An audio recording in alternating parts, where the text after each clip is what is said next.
Warning! Courage is contagious. Side effects of listening may include a sudden surge of motivation, bigger goals, bolder decisions, and an overwhelming desire to bust through your comfort zone. Welcome to Comfort to Courage, the podcast where brave conversations inspire fearless growth. And now, the bestower of badassery herself, the real Jen Josie. Listener discretion is advised. Welcome back to Comfort to Courage, where people choose courage over comfort because courage is contagious. I'm Jen Josie, the bestower of badassery, and every week I bring you real stories from people whose bold decisions changed the course of their lives. If you've been waiting for a sign to take that first step, consider this it. On today's episode, our guest Kim Kelly spent 2 decades advising Fortune 500 organizations, leading hundreds of people with hundreds of millions of dollars in outcomes, riding on her decisions. And the moment she finally stopped and asked herself what it was all costing her, she made the kind of pivot that changes everything. But before we begin, here is today's Badassery Bestowment, my little badass gift to you. Today's bestowment is all about making decisions faster. Here's a question for you. How long did it take you to decide what to watch on Netflix last night?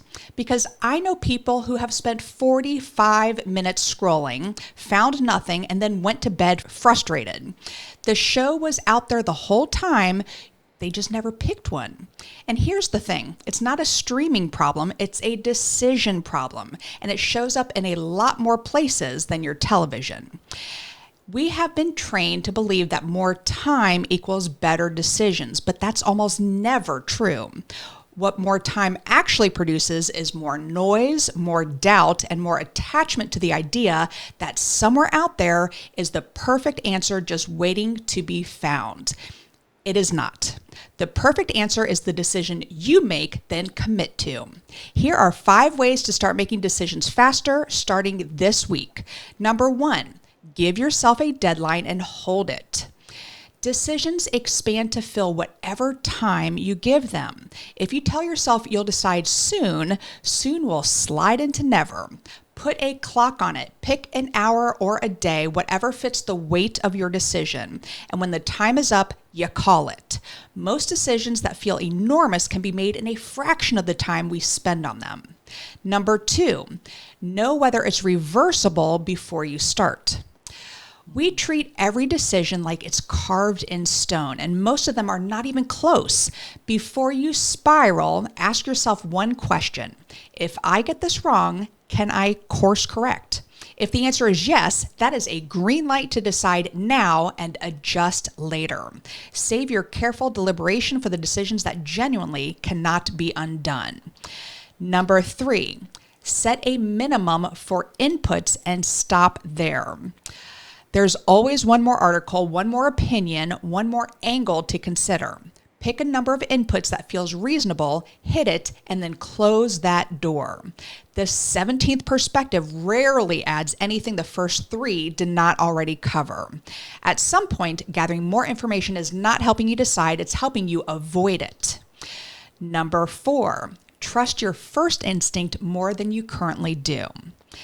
Research consistently shows that gut instincts and carefully analyzed conclusions land in the same place far more often than we expect. The instinct just gets there faster. You do not have to abandon logic. You just have to stop treating your first read like it needs to be cross-examined before it's even allowed in the room. Number 5, pre-decide by getting your values clear. The leaders and people who move fastest through decisions are not necessarily smarter. They have done the values work ahead of time. When you know what you are building, what you actually stand for, and what a non-negotiable looks like, a lot of decisions basically make themselves. You're not starting from scratch every time because the framework is already there. So my fearless followers, here's the badass bottom line. The goal is not to make perfect decisions. The goal is to make good decisions quickly and do the work that makes them right. Every decision you sit on is still a decision. It's just a decision to stay exactly where you are. Pick the show, start the business, make the call. You can always adjust. What you cannot get back is the time you spent waiting for certainty that was never coming. And that's today's Badassery Bestowment. Now it's time to dig a little deeper. Every guest on this show has one thing in common. They chose courage over comfort. Here's someone who dared to step outside of their comfort zone and discovered what was possible on the other side. Today's guest is Kim Kelly, a leadership consultant, keynote speaker, and the founder of AVENNI, a consulting practice built on what she calls the Lead Under Pressure framework. Kim spent 2 decades building and leading global teams inside the world of workforce solutions, advising Fortune 500 organizations with hundreds of people and hundreds of millions of dollars in outcomes depending on her decisions. From the outside, it looked like undeniable success. From the inside, she was running on fumes, mistaking endurance for resilience until she reached the moment she knew she would lose herself if she kept leading the way she always had. That moment became the turning point.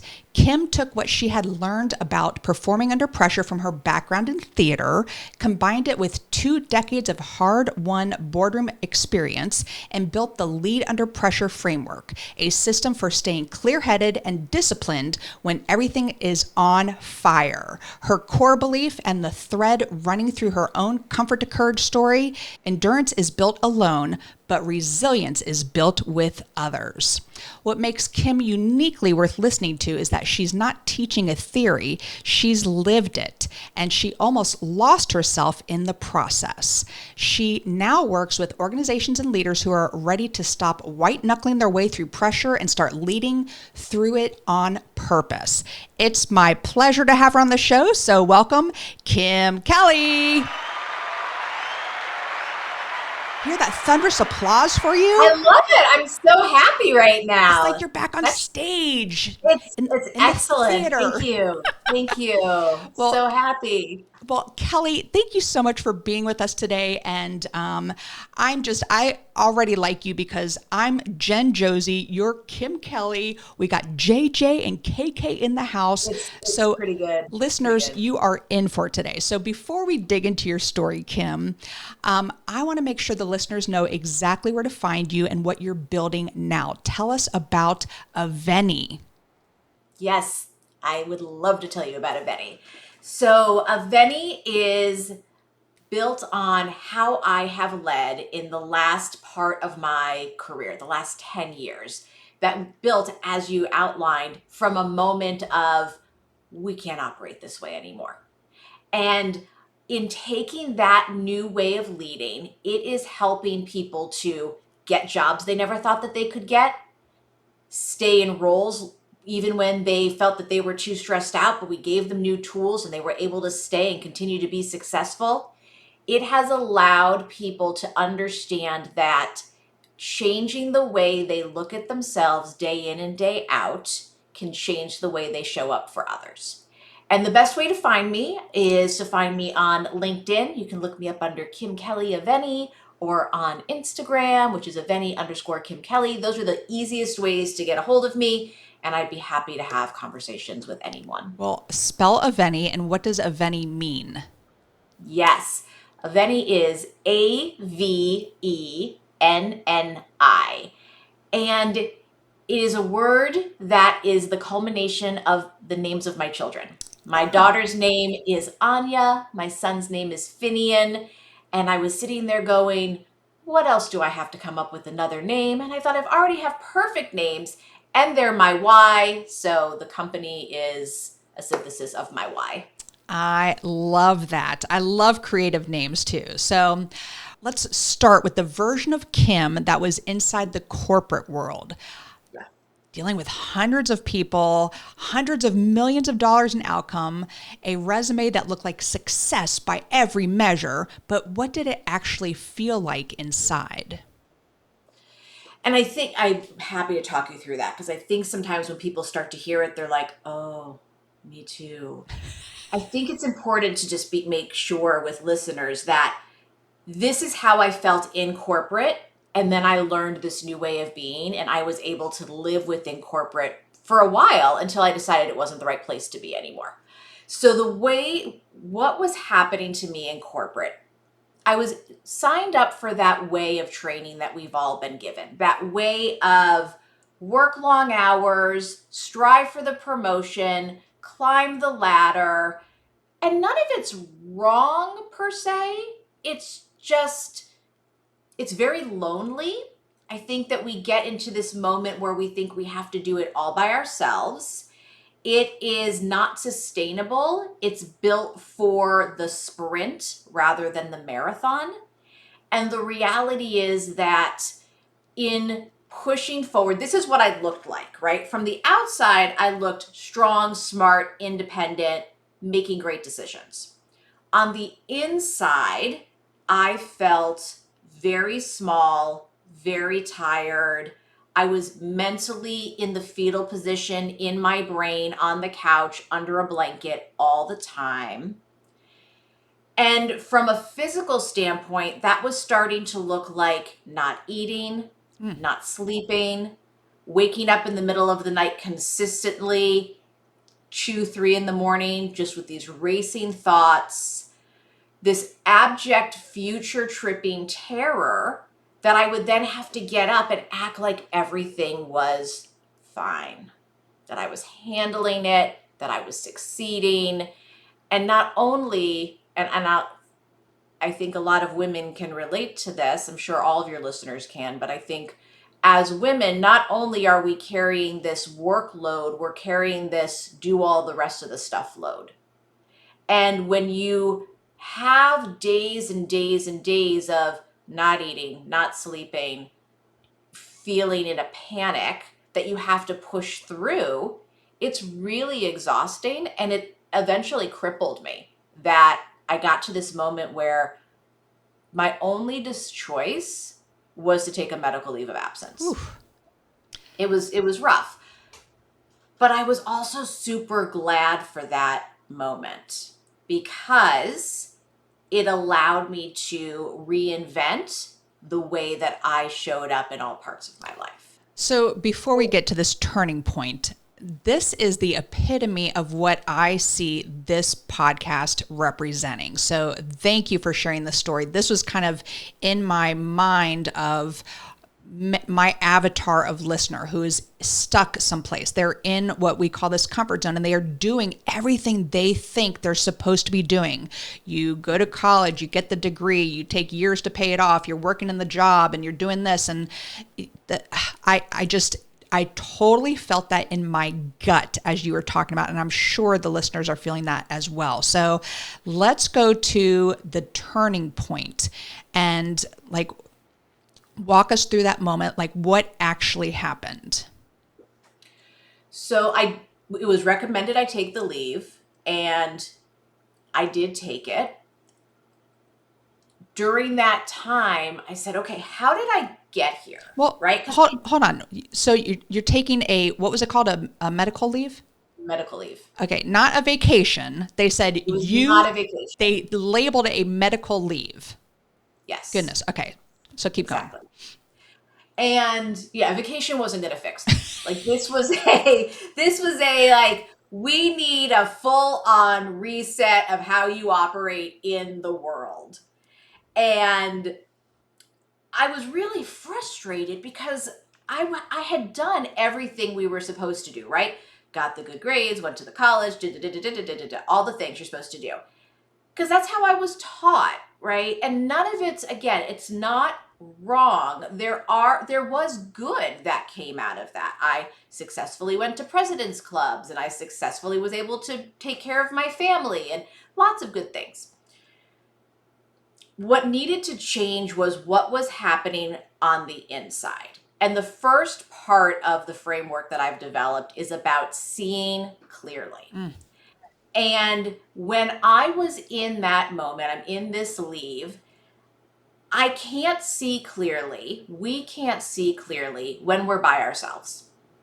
And what I found is, and what I found in talking to people is that when you're in these moments of endurance where you're just pushing through no matter what, we get really tunnel visioned and we make our worlds really small because we're afraid, back to the decision badassery that you were talking about. If I bring more people in, it's going to take longer to get something done. I'm going to have to take their opinions. And I just have to just drive, which, by the way, was on my performance review time and time again, that I was a driver as a badge of honor, right? And I'm sure you and others relate to that piece. In order to understand about seeing clearly, then that meant I had to bring in other people. I had to start creating an ecosystem of people who could be trusted sponsors, mentors, colleagues. And it started for me because I was on leave from a personal standpoint, bringing people into what was going on with me, where I needed help, what that looked like. And then when I transitioned into work, I was really scared. I was like, okay, so I'm learning that endurance is alone, resilience is with others. How do I do this with others? Like, how's it going to work? Like, I'm taking a leap of faith that this new way of thinking, which I'm realizing is saving my life, is going to transition into a corporate environment, into a work environment, into a business environment, whatever it is that you do every day to, make your livelihood. And so I did something really small. I went and I took this see clearly. And first I talked to my boss, who was the president of the organization, and said, listen, I'm going to need some more people coming into these decisions. And he said, that makes total sense. And I was stunned. I'm like, really? Like, if I had just done that, you don't say. Okay, well, that works. So let's try something else. So then I had a project. And I was like, okay, I've learned that if I bring people together, we get more done. Okay, so I have this project. I would usually do it on my own. Instead, I created a little subcommittee of people from different functions, and we came together. And we delivered the project with better efficiency, better value to the organization. You're kidding. Really? Like, once again, this actually works. So, and that's what I lead people through. And that was that pivot for me. So first I was leading myself through this. Okay, let's see clearly. Let's figure out my state, where I am, so I can then bring myself through all these processes. And what's been really great is that as I've been talking about this more with people, I'm realizing that it's a real aha moment for people of, if I slow down, not forever, half a second, minute and a half, and actually gut check with somebody else what's going on, I will feel better internally, which means I'll make a better decision and the business will go better. It's data. It's not, this is based on following the inputs that I've given myself and done. This is how I've led my team for the last 10 years, the value that they brought out. It's that's what the pivot looked like. Well, excuse me. I have a question though. When you were on this medical leave, who were those voices that were guiding you through this? Because you mentioned the first of your 4 pillars, and we're going to go through and talk about all 4 pillars. But what did that look like? Did you have a therapist? Was it a business coach? Who was feeding you this knowledge? Yeah, no, that's a great question. So for me, what see clearly looked like in that moment, and I think it's important too for our listeners here, your listeners here, that the see clearly, each of these things, like, I still apply this, and the people that I bring around change based on where I am in the moment. So in that moment, I was at rock bottom, right? I was not well. So it was a therapist, it was medical doctors, I was very actively involved in spiritual organizations, dug real deep into that. It was starting to tell trusted members of my family and also trusted friends.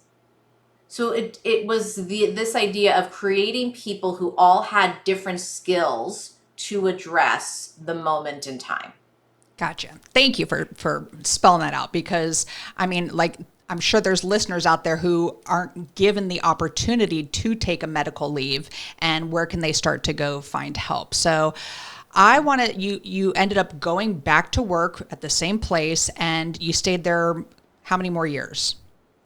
I stayed there another 6 years. Another 6 years. And then you decided that this whole new direction, there is something that you can take to another level. So what did that cost by going in a different direction, financially, professionally, relationally? How did that look for you? Well, I'm going to go back to I'm going to go back to the decision badassery, because it's so great. I'm so glad that this is the episode I'm on.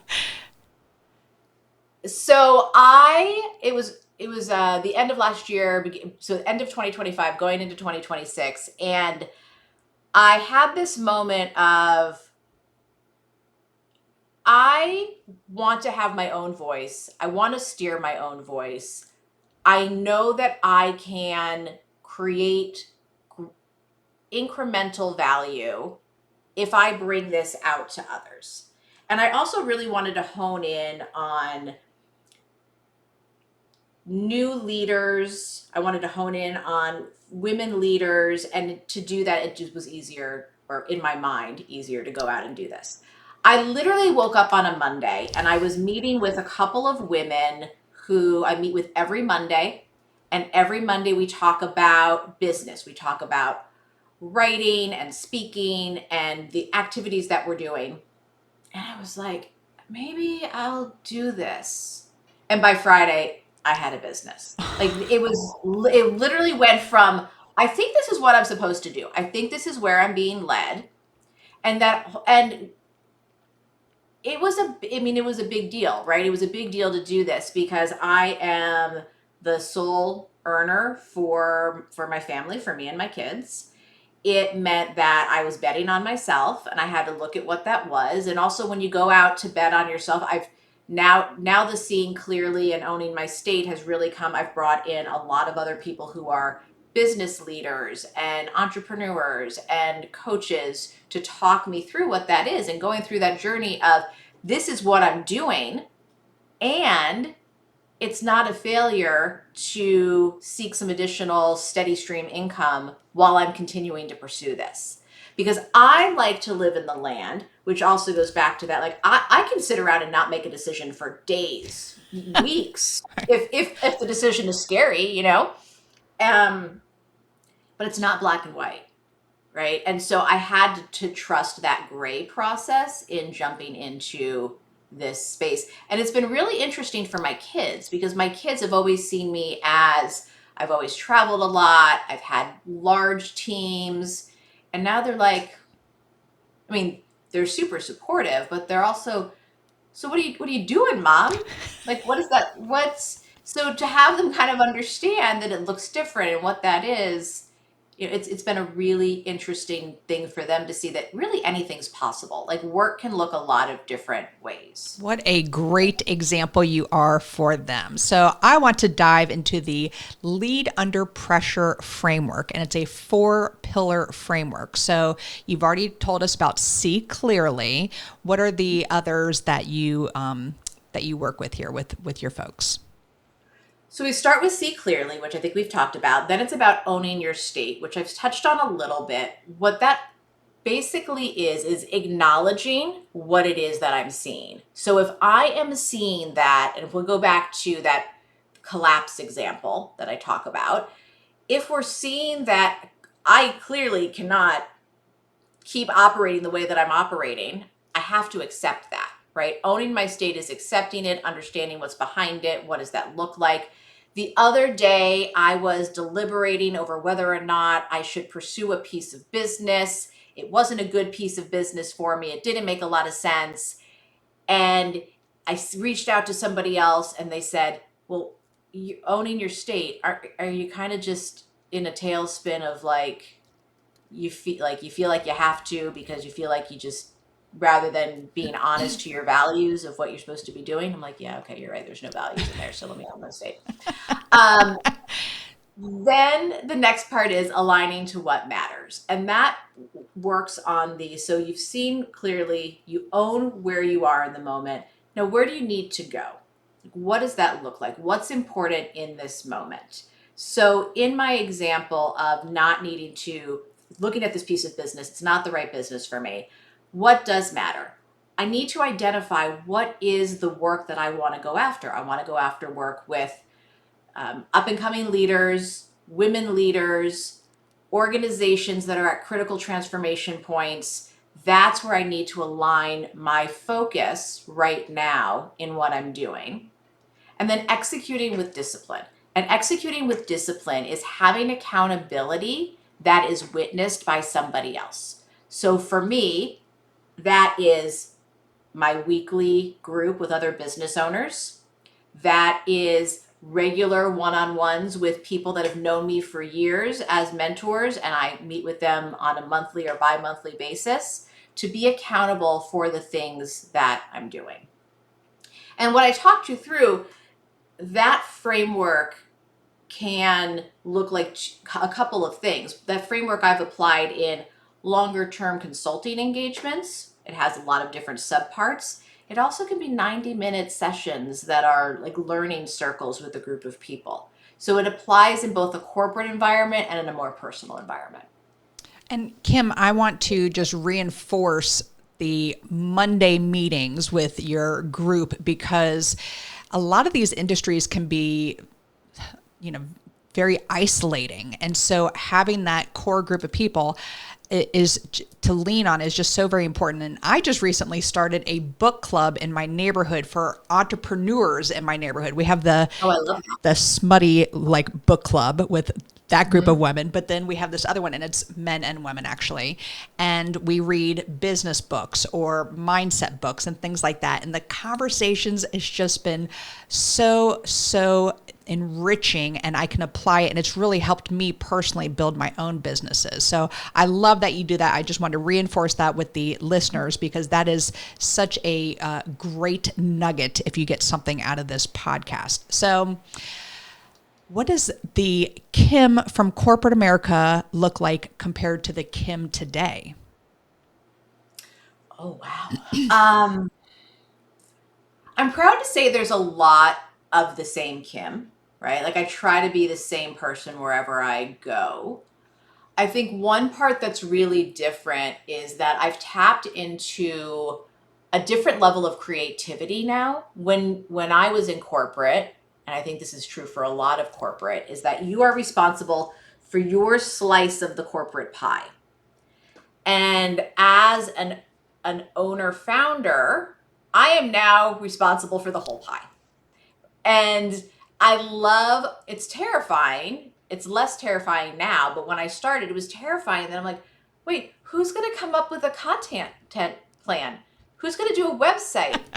Who's going to find I'm going to do that. Okay. So it's really pushed me to trust my capacity for learning and to trust my creativity. I'm going to say that again. And that is, I think, the biggest part. I really found that in many ways in my corporate time, I got comfortable. Right? I just got comfortable. And comfortable is not bad. Comfortable can be can make a very nice life. It's just not the way that I want to live anymore. Yep. No matter what ends up coming next, right? In this black and white, moving it into gray space, I have become a new part of myself. Well, I'm very, very impressed, because a lot of people don't have the courage. They just ride that comfort zone for the rest of their life. And then they get into retirement and they're like, oh, I got to go be a Walmart greeter now, because, there's people like you who are pushing through it, and you are definitely an inspiration. And if somebody is out there listening right now and they're running on fumes, that just hit home, the waking up in the middle of the night thinking about everything that you need to do, what would you tell that person listening right now? Well, two things. One, if it's the middle of the night and you wake up, go to your phone, open up Insight Timer, Calm, Headspace, go to YouTube and look up anxiety meditation and put that on. I literally did that for weeks. And here's the thing, it works now when I'm, because I'm a human being. We all have anxiety, right? So that's what you do in the middle of the night. If you've woken up and you're starting your day, the first thing I would tell you to do, because when you don't know where to start with what brings you back to life. So when you have this moment where you're spinning on fumes, pull out a piece of paper, sit down, write 5 things that you are grateful that you have. Like truly grateful, not like I'm supposed to be grateful for this. No, like, what are you grateful for in this moment? Because when you can be grateful for what you have in this moment, it gets you back into the day. Because so much of the fumes issue that happens is that we're so much thinking about the future. And when we can get back in the day, we can make good decisions. So start there. Well, I always ask my guests to give us a courage challenge, and I think you just nailed it for them. Is excellent.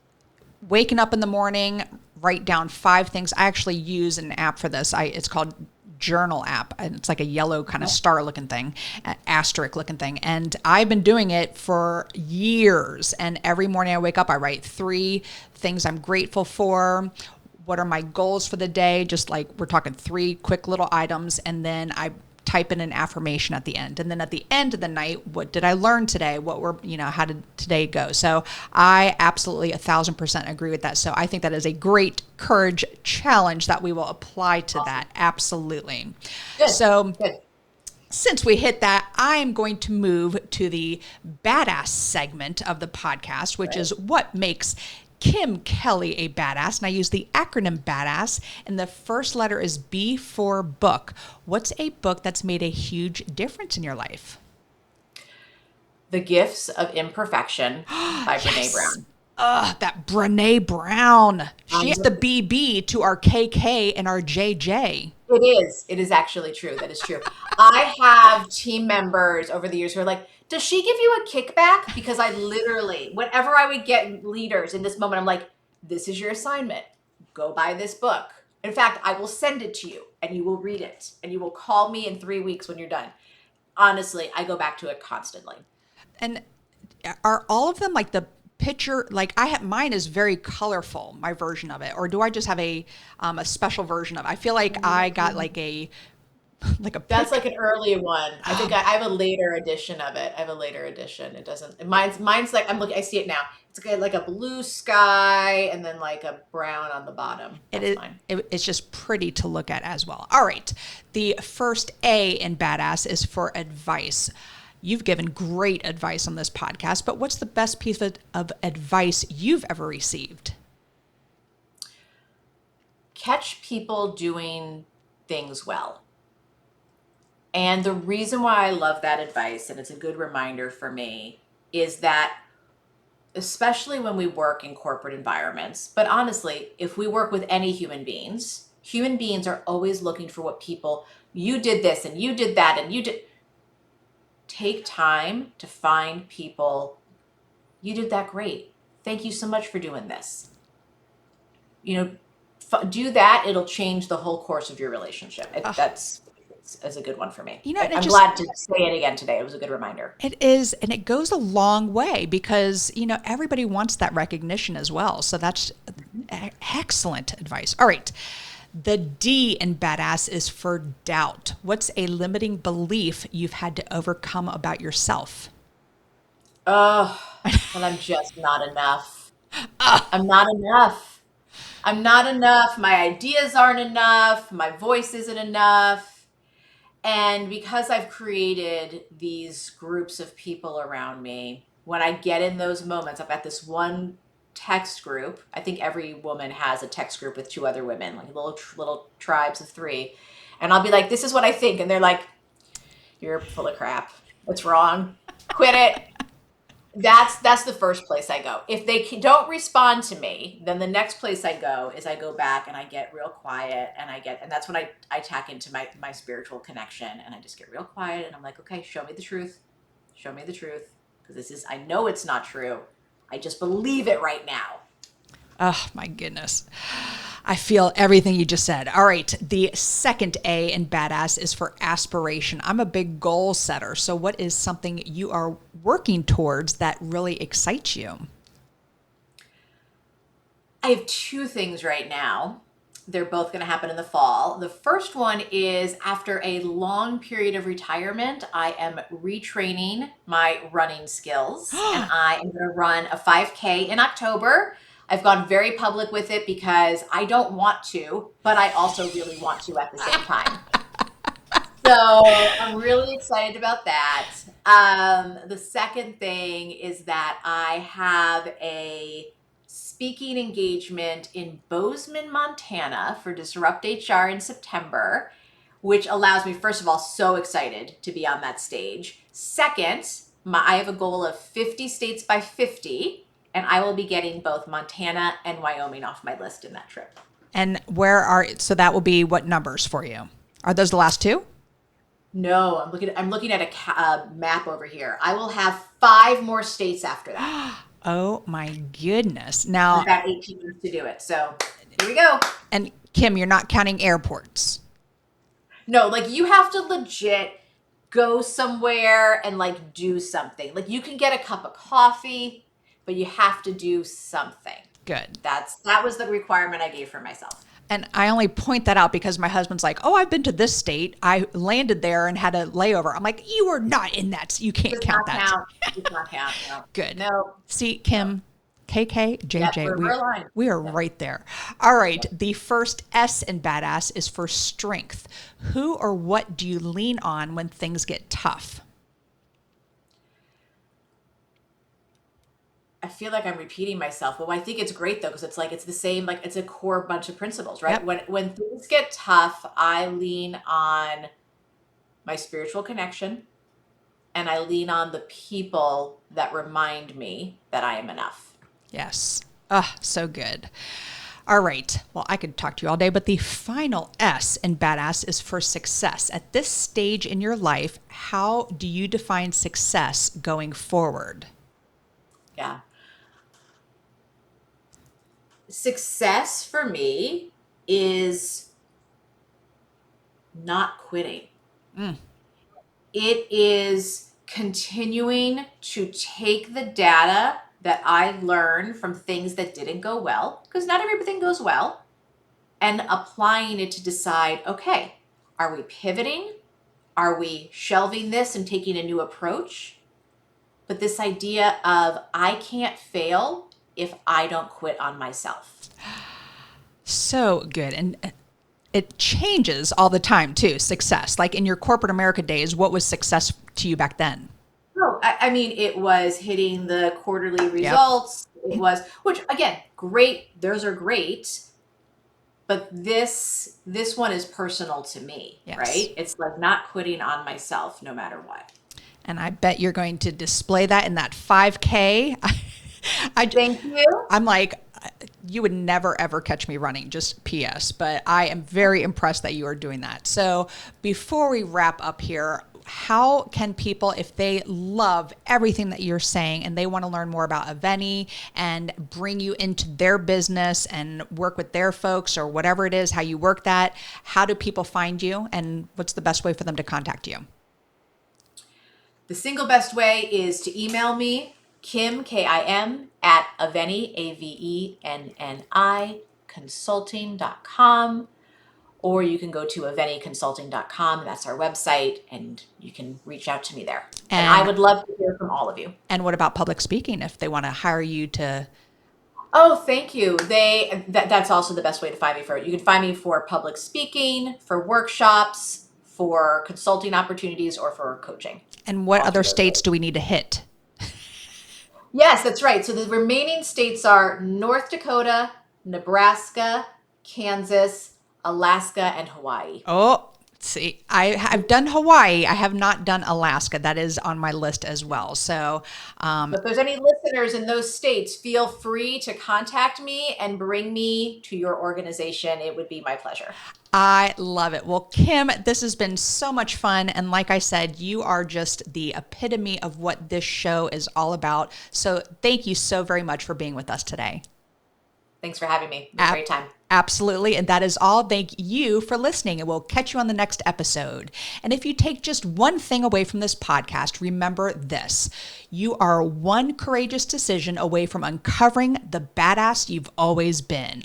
Courage is contagious, so pass it on. Thanks for listening to Comfort to Courage with the real Jen Josie. If today's conversation challenged you, inspired you, or gave you the courage to take that next bold step, subscribe, leave a review, and share this episode with someone who's ready to trade comfort for courage. Until next time, keep choosing courage, keep chasing growth, keep pushing past your limits, because courage is contagious. Now, go be the badass you were meant to be.